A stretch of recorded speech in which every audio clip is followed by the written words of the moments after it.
La presente imagen corresponde a la lámina denominada vasculitis crónica.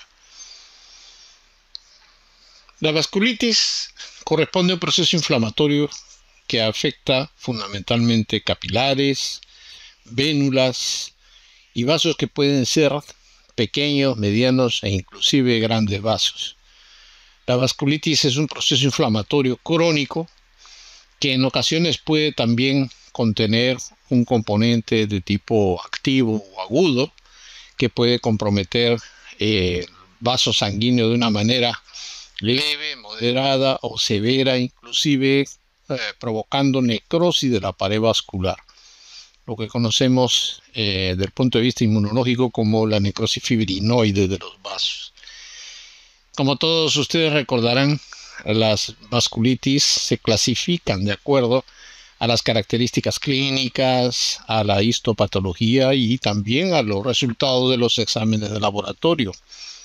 Actualmente se mantiene la clasificación del consenso de Chapel-Hill, que incluye estas tres variables y que también podemos nosotros recordar clínicamente y de una manera un poco más, digamos, relacionada con la histología en las vasculitis de vasos grandes, o por ejemplo la arteritis de Takayasu o la arteritis temporal, y las vasculitis de vasos medianos como la panarteritis nodosa o la enfermedad de Kawasaki, y también las vasculitis de vasos pequeños, ¿no? Donde tenemos la poliangeitis con granulomatosis, antiguamente conocida como enfermedad de Wegener, o la granulomatosis eosinofílica con poliangeitis o la enfermedad de Churg-Strauss. Entonces, todos estos son fenómenos, algunos son idiopáticos, otros son de estirpe inmunológico autoinmune.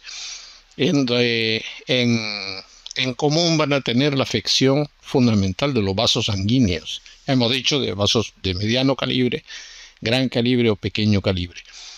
Los órganos vascularizados son los que van a presentar manifestaciones clínicas. Las vasculitis son uno de los cuadros clínicos que con más frecuencia van a presentar, digamos, retos diagnósticos, de diagnóstico diferencial con diferentes patologías, donde uno siempre debe considerar como una posibilidad diagnóstica a una lesión de tipo vascular, inmunológica o idiopática en el diagnóstico diferencial cuando se comprometen estructuras vasculares.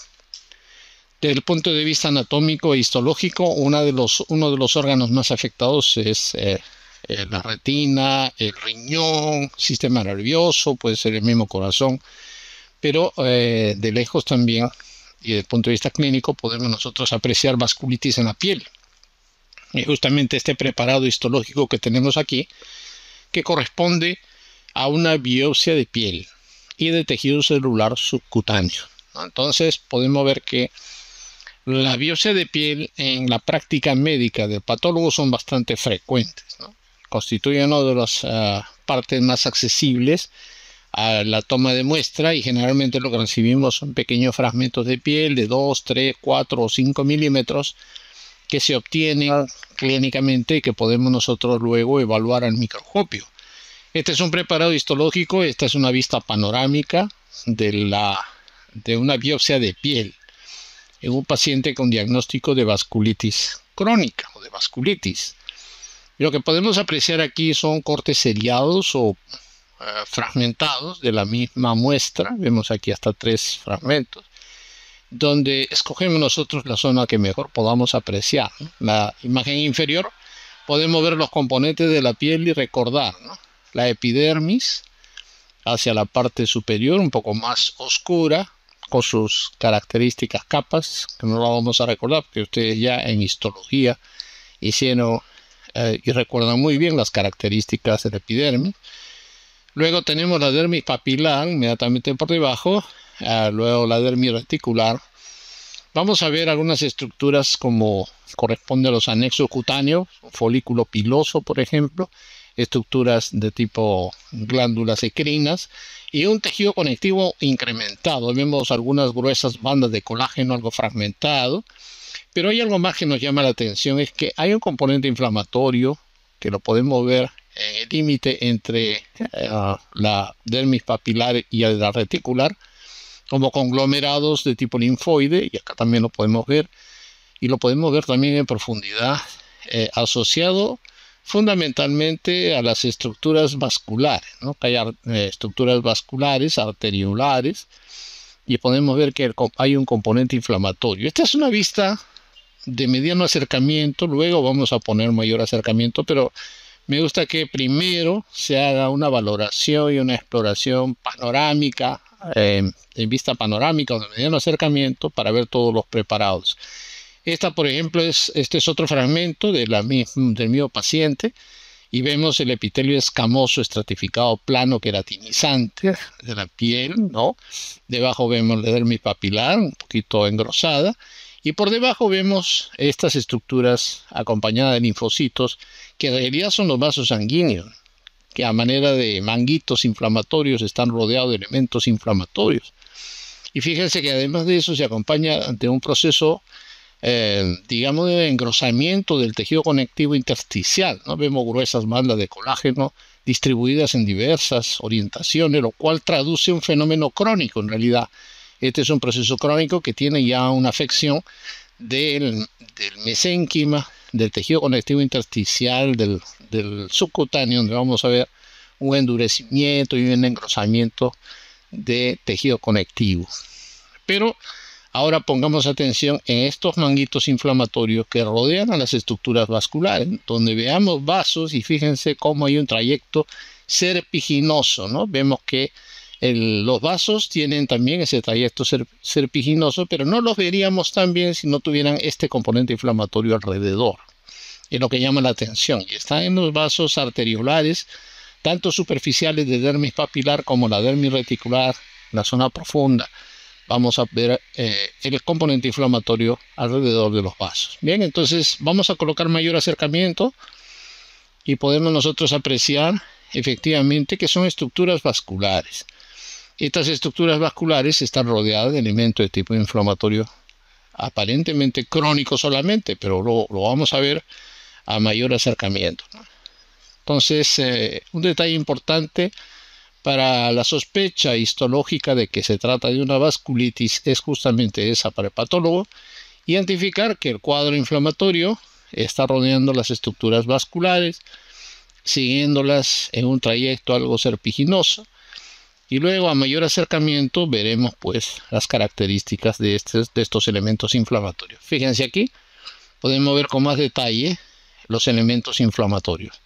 Si bien es cierto, hay algunos núcleos redondeados de estructuras o células mononucleadas, también vemos algunos núcleos segmentados, o sea que es un componente inflamatorio mixto, mononuclear y polimorfonuclear. Además podemos ver algunas células eosinófilas en el componente inflamatorio, y vemos también la extravasación de algunos hematíes alrededor.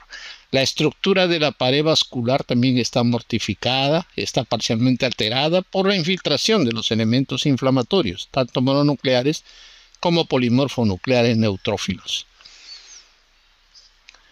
Podemos ver aquí nuevamente este trayecto vascular. Fíjense que en la luz todavía hay algunos eritrocitos, pero alrededor vemos que la estructura muscular de la pared arteriolar o venular en este caso también está alterada, y vemos que alrededor hay un componente inflamatorio a predominio de elementos inflamatorios polimorfonuclear y mononuclear, ambos inclusive con algún componente de eosinófilos, siguiendo el trayecto serpiginoso.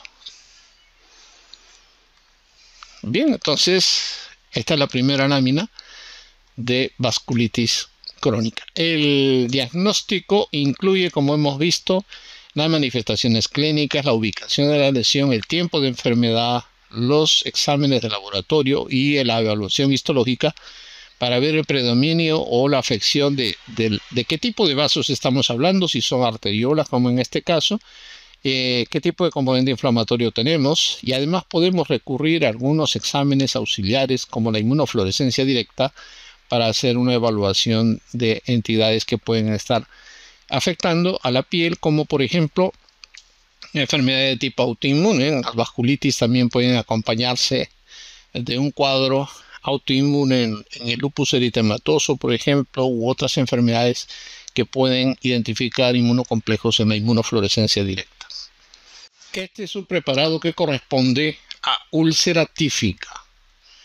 La úlcera tífica es, por definición, una complicación tardía de la fiebre tifoidea.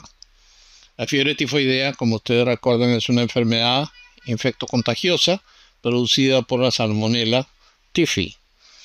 Una enfermedad que requiere un portador de salmonelas que contamine a través de las heces el agua de bebida, las comidas, la manipulación de alimentos, y esta comida contaminada o el agua contaminada afectar a personas susceptibles y generar un proceso infeccioso bacteriano, caracterizado fundamentalmente por fiebre y fiebre elevada. No existe fiebre tifoidea sin fiebre, ¿no? Entonces la parte inicial de la enfermedad, luego de 2 o 3 semanas de consumido el agente patógeno, empezamos a tener fiebre alta que puede acompañarse de otras manifestaciones como cefalea, dolor abdominal, estreñimiento o diarrea, náuseas, vómitos y manchas en la piel, ¿no?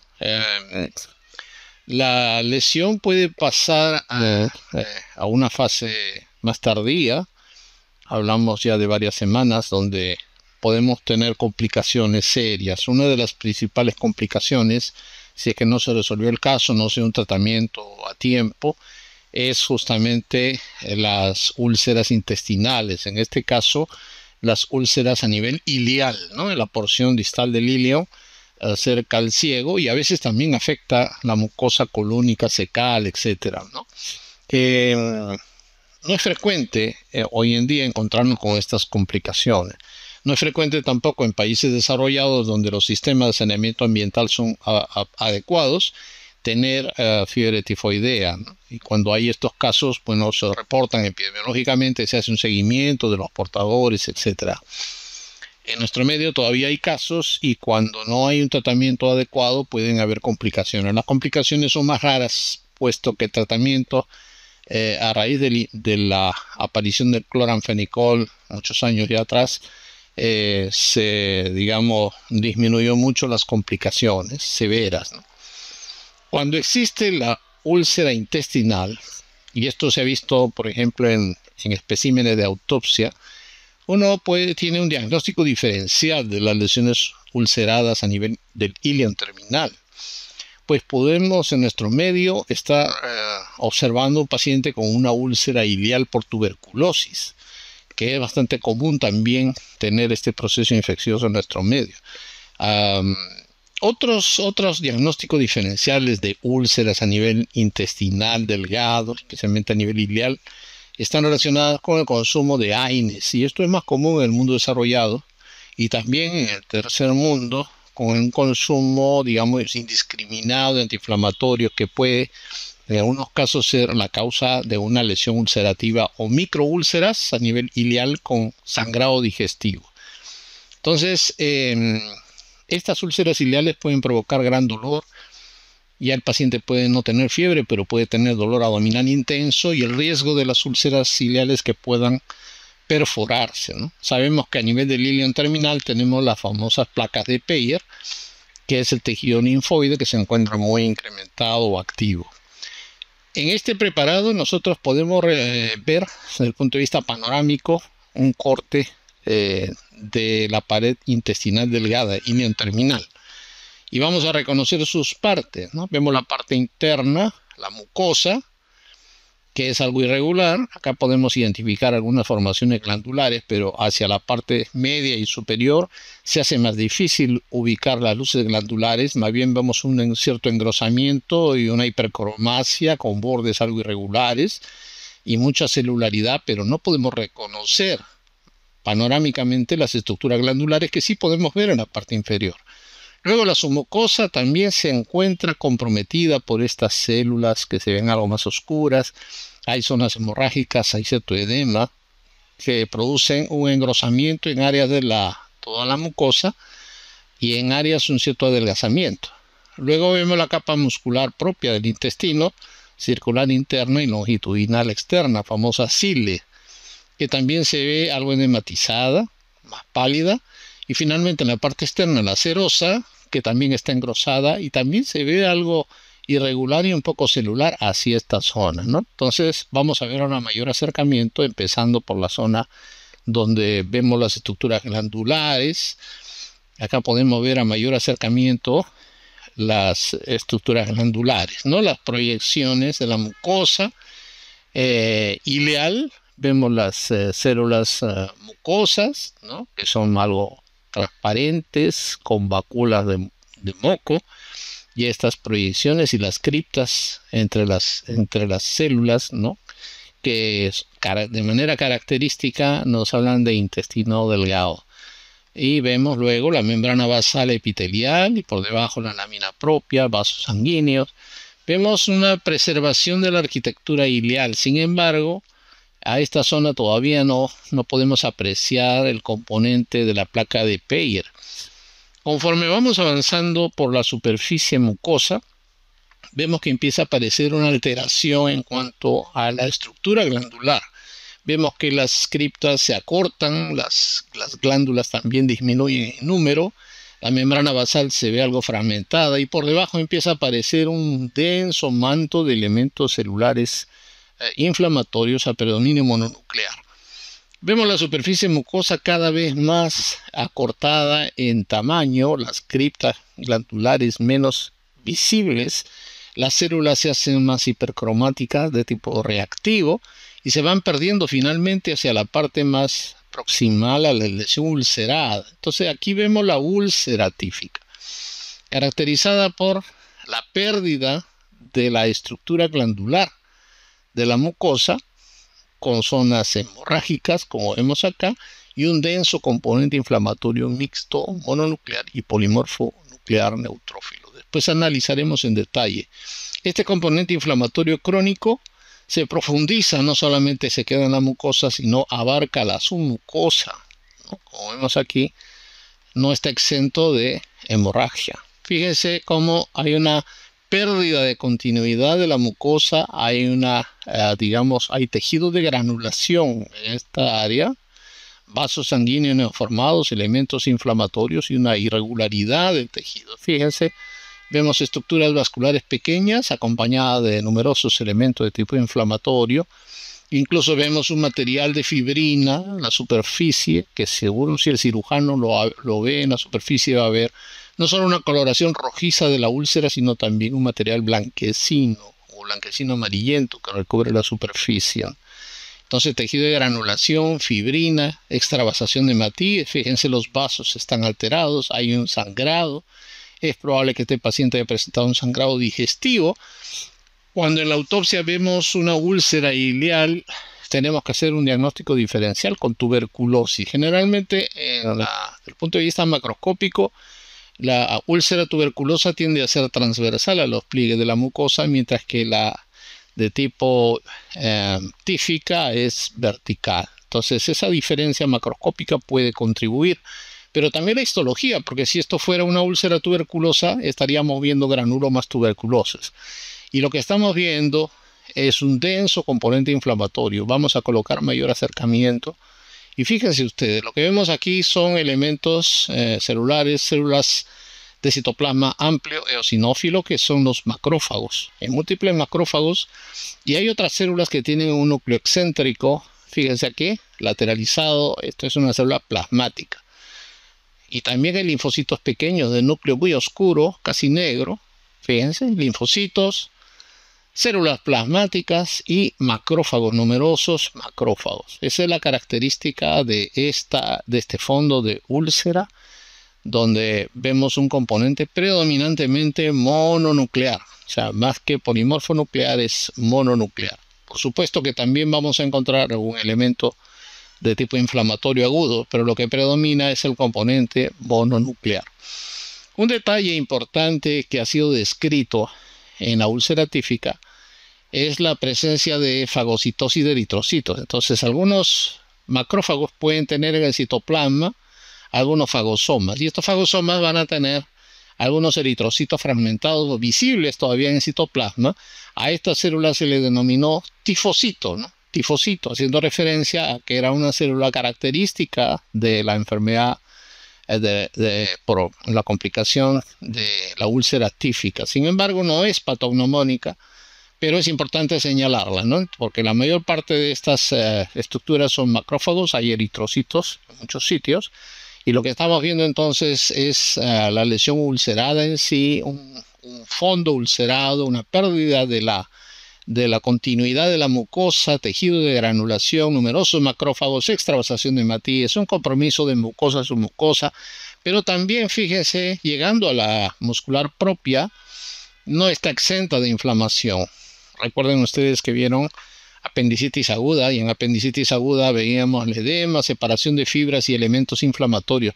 Algo muy parecido está ocurriendo aquí, con elementos de tipo inflamatorio que disecan las fibras musculares lisas. Fíjense, aquí tienen elementos inflamatorios, tanto polimorfo nuclear como mononuclear, y una separación de las fibras musculares lisas en la capa circular interna y longitudinal externa. Y lo que llama la atención es que también la serosa, fíjense, la serosa está engrosada y con un componente inflamatorio. Hablamos acá de un engrosamiento, componente inflamatorio incluso agudo, porque hay núcleos de polimorfo nuclear neutrófilo. Hablamos de una peritonitis.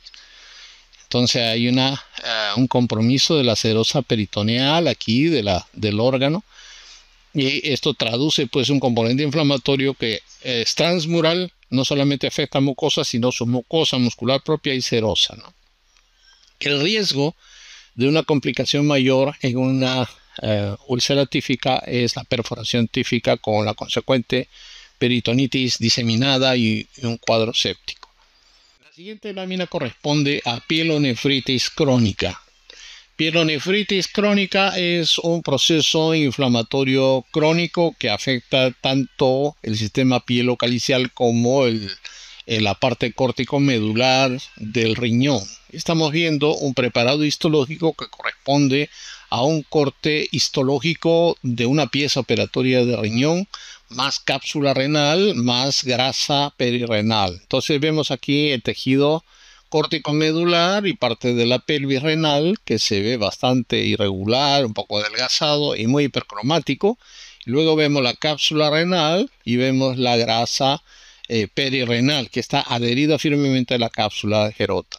Entonces tenemos el riñón, que lo vamos a reconocer posteriormente a mayor acercamiento, pero se ve muy hipercromático. Estas estriaciones que ustedes ven a lo largo es producto del preparado, cuando el tejido está algo engrosado o la preparación está sobrefijada. Puede ocurrir que las estriaciones se vean así por la cuchilla, por el corte macroscópico, ¿no? Vamos a identificar ahora las características de la pielonefritis crónica. La pielonefritis crónica es un proceso infeccioso, inflamatorio, que generalmente es ascendente, puede ser secundario a infección de las vías urinarias, a una infección urinaria crónica, o a litiasis renal, que induce la formación de colonias bacterianas, un éstasis también al flujo urinario por una obstrucción urinaria, por ejemplo, en un prostatismo crónico. Y puede esto conllevar una infección ascendente que afecta a uréteres, pelvis renal y secundariamente inclusive al riñón. Muchos de los pacientes portadores de litiasis, especialmente litiasis coraliforme, pueden producir además procesos infecciosos y éstasis al flujo urinario, ¿no? Lo que puede provocar pues una hidronefrosis. Hidronefrosis es el incremento de la presión urinaria en las cavidades del riñón, que va a provocar una atrofia y adelgazamiento del área córtico-renal.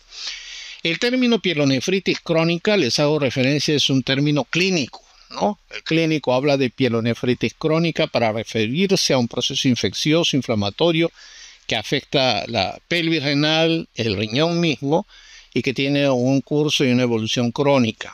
Que puede estar también, digamos, acompañado de reagudización o eventos activos dentro del proceso crónico.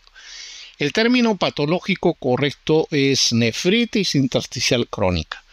Y la nefritis intersticial habla de un proceso inflamatorio que compromete fundamentalmente el intersticio cortical. Sin embargo, sabemos que el proceso además puede abarcar médula renal y también la pelvis renal o los uréteres. Pero en sí corresponden al mismo proceso. Entonces, pielonefritis crónica o nefritis intersticial crónica del punto de vista histológico. Vemos el preparado histológico en vista panorámica que corresponde a riñón y grasa perirrenal. Vamos a acercarnos hacia la parte cortical renal. Aquí podemos ver nosotros a mayor acercamiento en una imagen panorámica una serie de estructuras rosadas nodulares que corresponden a los glomérulos. ¿Qué pasa con estos glomérulos? La mayoría están esclerosados. Los glomérulos esclerosados u obsolescentes son glomérulos que ya no tienen función, han sido reemplazados por tejido conectivo. Tienen todavía la forma redondeada de los glomérulos, pero no tienen los capilares glomerulares ni las células mesangiales que constituyen un glomérulo normal. Quiere decir que han perdido la capacidad de filtración. Un adulto normal con el envejecimiento puede tener glomérulos fisiológicamente esclerosados, pero hay una proporción que se puede calcular dividiendo la edad entre 2 para poder decir qué número aproximado de glomérulos esclerosados puede tener un sujeto fisiológicamente. Un sujeto de 40 años, dividimosle entre 2, sería 20 menos 10. 10% sería el número de glomérulos esclerosados esperado fisiológicamente para un sujeto de 40 años. Si tenemos mucho más, como en este caso, en un paciente relativamente joven, lo más probable es que estos glomérulos esclerosados se deban por un proceso crónico, que puede ser una afección glomerular por un proceso inmunológico o por un proceso infeccioso o inflamatorio crónico, como en este caso. Estamos viendo numerosos glomérulos esclerosados, pero entre los glomérulos vemos todo un componente celular de muchos elementos celulares muy oscuros que son linfocitos que constituyen un elemento inflamatorio crónico intersticial. Fíjense ustedes esa población que luego la veremos a mayor detalle. Y lo que vemos en color rojo pueden constituir algunas estructuras tubulares. Tampoco podemos reconocer claramente los túbulos renales que han sido reemplazados por tejido conectivo que se ve en color rosado, muy fibroso. Además, esta área cortical tiene adherencias a la zona del tejido adiposo. En la parte de la médula renal podemos reconocer parte de lo que sería la pelvis, pero la pelvis está totalmente irregular y tiene un componente hemorrágico e inflamatorio que no nos permite reconocer las estructuras normales del riñón. Fíjense el adelgazamiento de la corteza renal y de la propia médula renal. Entonces estamos hablando de una atrofia corticomedular, un severo componente inflamatorio intersticial corticomedular, numerosos glomérulos esclerosados y un denso componente inflamatorio crónico con una remodelación de la arquitectura renal, con mucha fibrosis y adherencias a la cápsula renal, a la cápsula y al tejido adiposo. Vamos a poner mayor acercamiento en las estructuras glomerulares y aquí las podemos ver claramente, constituidas por bandas de tejido colágeno nodular que han reemplazado las estructuras glomerulares, lo que se llama glomérulos esclerosados. Entre ellos podemos ver elementos de tipo inflamatorio mononuclear, pero dominantemente son linfocitos, células plasmáticas, algunos macrófagos y excepcionalmente también algunos polimorfonucleares. Es denso el componente inflamatorio crónico que vemos alrededor del glomérulo. En la zona de la pelvis renal podemos ver una superficie pélvica muy irregular, prácticamente no se puede reconocer el epitelio urotelial de la pelvis y lo que vemos es tejido de granulación, ¿no? Numerosos vasos neoformados llenos de hematíes, rodeados de elementos de tipo inflamatorio y más hacia la zona cortical, gruesas bandas de colágeno hialino en forma interconectada que van reemplazando la arquitectura tubular del riñón. Entonces un riñón atrófico, no funcionante o hipofuncionante con un severo componente inflamatorio crónico que abarca el área cortical, el área medular y el área pélvica. Y finalmente lleva pues esto a la insuficiencia renal, ¿no? Como podemos ver aquí claramente. Entonces esas son las características de la pielonefritis crónica. Tenemos la siguiente lámina que corresponde a paniculitis lobular. como dice aquí, paniculitis lobular. La paniculitis, también denominada hipodermitis, es un proceso inflamatorio crónico que afecta fundamentalmente al tejido celular subcutáneo. Recordemos nosotros que el tejido celular subcutáneo tiene un componente lobular constituido por lobulillos grasos y un componente septal por donde ingresan los vasos sanguíneos, y la afección inflamatoria puede estar dada a nivel lobular o a nivel septal. Entonces podemos clasificar las paniculitis en septales o en lobulillares o lobulares, como en el caso presente, ¿no? Una paniculitis lobular, como el caso presente, puede acompañarse de vasculitis, como ya hemos visto en la primera lámina, o puede no tener vasculitis, y las causas pueden ser múltiples. Desde procesos relacionados, por ejemplo, con tuberculosis, y hablamos del eritema indurado de Bazán, ¿no? Tuberculosis, donde podemos tener asociación con esta enfermedad, hasta procesos no vasculíticos, que pueden ser diversos componentes como enfermedades inflamatorias inmunológicas, enzimáticas, neoplásicas, procesos infecciosos múltiples o inclusive depósitos a nivel de lobulillos de este graso. Entonces, lo interesante va a ser reconocer dónde está el proceso inflamatorio más importante, en el septum o en el lobulillo. Y además, del punto de vista histológico, ver qué tipo de elementos inflamatorios tenemos en la muestra. Bien, acá tenemos entonces una biopsia en vista panorámica que representa a la epidermis, el tejido, la dermis y el tejido celular subcutáneo. Para hacer diagnóstico de paniculitis lobular debemos tener una buena muestra, sobre todo amplia en profundidad, para poder poder analizar y evaluar el lobulillo graso, ¿no? Entonces aquí tenemos una muestra que en profundidad es bastante amplia.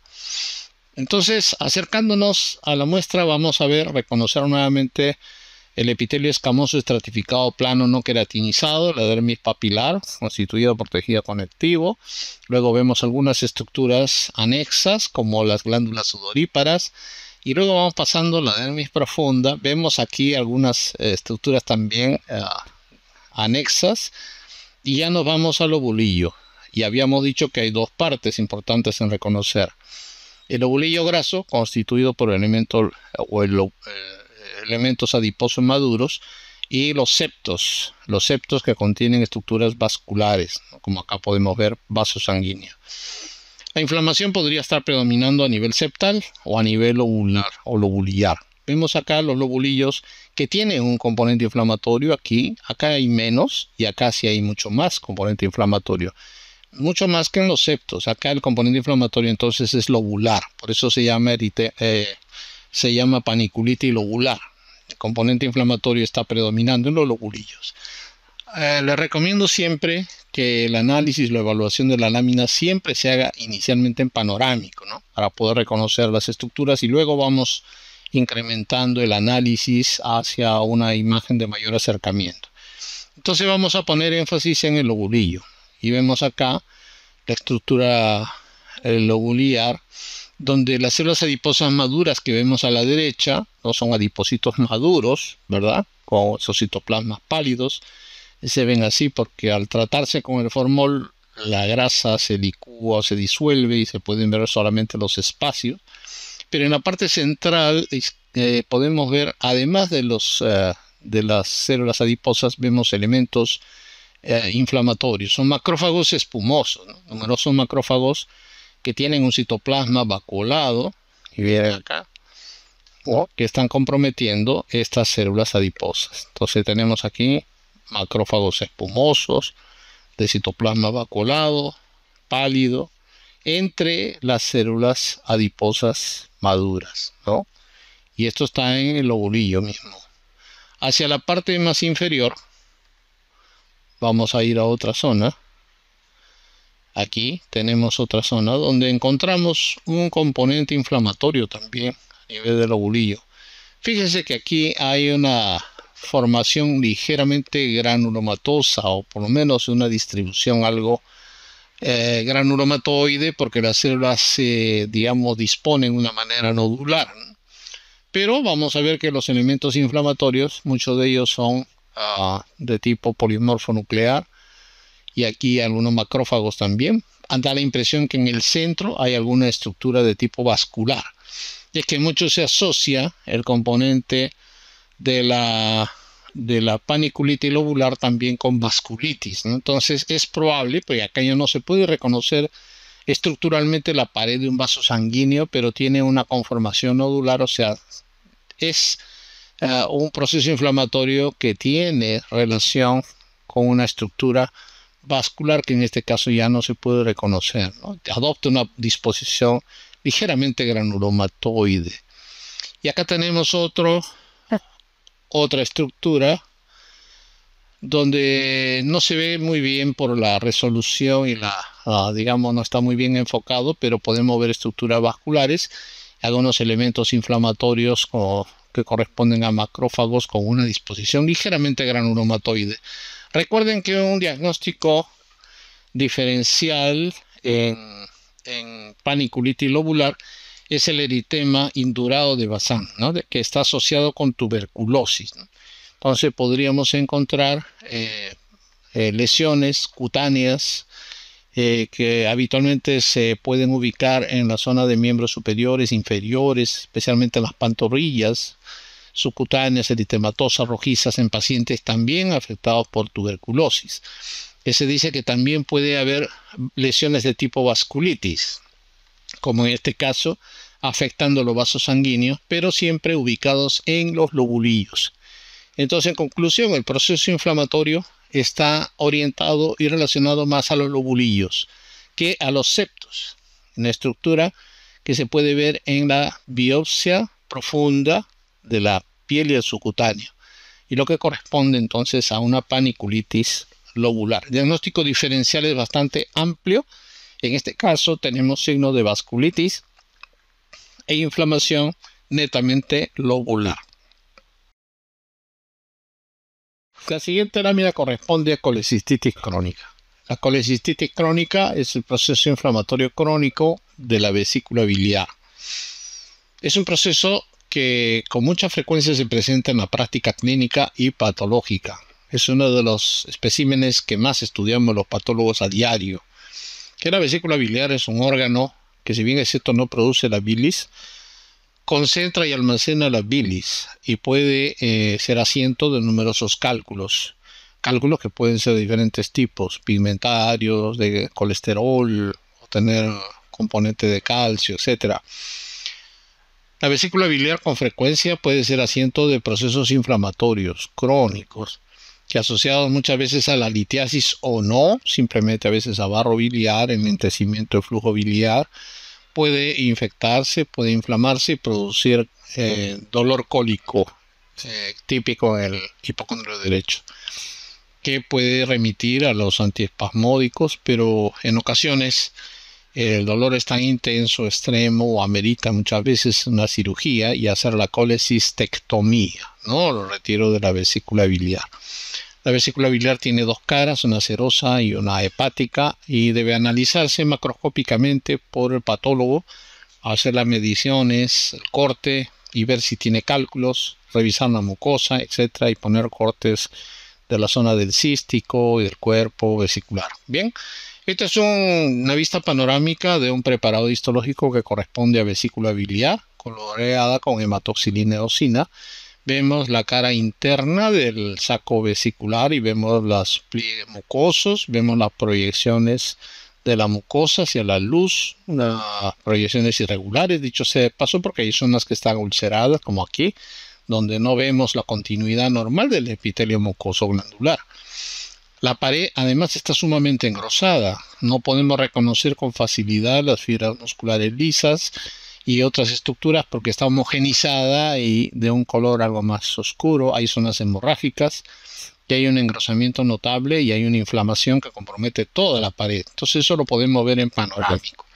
Después nos acercamos a mayor acercamiento para ver las estructuras de la mucosa y vamos a apreciar las proyecciones papiliformes del epitelio mucoso. Son proyecciones denominadas micropólipos de tipo inflamatorio porque hay adherencias entre ellas y hay irregularidad. Y vemos que también hay una congestión de los capilares a ese nivel, podemos ver eritrocitos. Y después podemos ver unas proyecciones en profundidad de las criptas, de los espacios entre las glándulas, que incluso se proyectan más abajo de la capa muscular, ¿no? Y fíjense ustedes, hacia la parte inferior podemos ver estas hendiduras que se denominan senos de Rokitansky-Aschov. Los senos de Rokitansky-Aschov se ven en procesos inflamatorios crónicos de la vesícula biliar, justamente en colecistitis crónica, ¿no? Se ve como unos espacios que se ven en profundidad y sobrepasan la capa muscular, muchas veces llegando a zonas muy profundas, acompañado de un severo componente inflamatorio crónico que muchas veces también se reagudiza, ¿no? Como en este caso. El presente caso tiene gran cantidad de inflamación crónica, pero también tiene un componente agudo y tiene una extravasación de hematíes. Hay hemorragia, hay ulceración del epitelio, un severo componente inflamatorio. Vamos a ver a mayor acercamiento los elementos glandulares. Recuerden que el epitelio de la vesícula biliar es cilíndrico simple. En este caso, vemos que dentro del epitelio hay algunos elementos inflamatorios tipo polimorfo nuclear. Hacia la parte inferior vemos como la lámina propia y las fibras musculares en la parte más interna tienen elementos de tipo inflamatorio, hay mucho edema. Incluso podemos ver eosinófilos, polimorfonucleares. Hay también proliferación de fibroblastos y podemos ver extravasación de hematíes. Incluso vemos macrófagos con pigmento de hemosiderina, o sea, había un sangrado anterior. Podríamos encontrar también pigmento biliar, ¿no? Un pigmento más amarillento. Hay hemorragia, aquí justamente pigmento biliar. Hay hemorragia, hay detritos nucleares, ¿no? Fíjense. Y elementos de tipo inflamatorio agudo, polimorfonucleares. Esta es una colecistitis crónica reagudizada. Fíjense, esto es un resto de un cálculo, se ve de un color amarillento. Y acá podemos ver eritrocitos y macrófagos, ¿no? Entonces estamos viendo que es una colecistitis crónica complicada, reagudizada, erosiva, hemorrágica, con engrosamiento de la pared, con senos de Rokitansky-Aschov. Esta lámina tiene otros preparados que también corresponden a vesícula biliar. Vemos una lámina de colecistitis crónica 2. Vamos a ver quizá algunas diferencias entre una y otra. Puede ser la severidad. Acá hay dos cortes, por ejemplo, en uno solo preparado. Y vemos dos preparados con uno de ellos con mayor engrosamiento de la capa mucosa y muscular, donde podemos apreciar las proyecciones papiliformes o micropólipos inflamatorios de la mucosa vesicular. Pero aquí vamos a ver que en la lámina propia hay acúmulo de unas células espumosas, blanquecinas pálidas, que son macrófagos espumosos. Como contienen colesterol, el patólogo en el momento de abrir la vesícula va a ver que la mucosa tiene unos puntos amarillentos. Esos puntos amarillentos son los pólipos colesterolósicos o pólipos de colesterol. Corresponden a estos macrófagos que están llenos de colesterol. Entonces, en ocasiones vamos a ver los pólipos colesterolósicos, como en esta vesícula, además acompañado, por supuesto, de los senos de Rokitansky-Aschov y los elementos inflamatorios que vimos hace un momento. Entonces, la diferencia con el otro proceso, con la otra vesícula, es que aquí vamos a ver no solamente estas proyecciones con adherencias, que son los pólipos inflamatorios de la vesícula biliar, sino que vamos a ver un epitelio hipercromático de tipo regenerativo, porque se está perdiendo otro epitelio. Hay elementos inflamatorios de la lámina propia que comprometen también la pared, pero vamos a tener los pólipos colesterolósicos, ¿no? Pólipos de colesterol que contienen macrófagos espumosos, ¿no? Este es otro preparado de una colecistitis crónica. Y creo que había una más. Vamos a revisarla de una vez. Una tercera lámina, colecistitis crónica 3. Y aquí vamos a ver, porque podemos ver múltiples formas de presentación, solamente colecistitis crónica o colecistitis crónica reagudizada, muy intensa. Fíjense que acá el preparado está constituido por 3 cortes, ¿no? Uno más proximal en la zona del bacinete y 2 cortes de la cara anterior, la cara serosa y la hepática. Y fíjense ustedes las proyecciones de la mucosa, ¿no? Y acá un corte transversal. En estas proyecciones podemos ver los elementos inflamatorios, digamos el epitelio regenerativo, las adherencias entre las proyecciones de la mucosa que corresponden a los pólipos inflamatorios, la congestión capilar de la pared de la mucosa, elementos inflamatorios que están sobre la capa muscular lisa y hacia la parte más interior, más externa, congestión vascular. Acá hay menos componente inflamatorio, aunque sí compromete todavía la mucosa y la pared, pero es mucho menos que en el primer preparado. Y en el corte transversal, pues vamos a poder ver nuevamente los pólipos colesterolósicos. Fíjense aquí, otra vez proyecciones polipoides, macrófagos espumosos que se ven en lámina propia y también en la pared de la vesícula, ¿no? Este es un paciente probablemente con niveles muy elevados de colesterol, además de un componente congestivo y elementos de tipo inflamatorio crónico. Corresponde entonces a colecistitis crónica.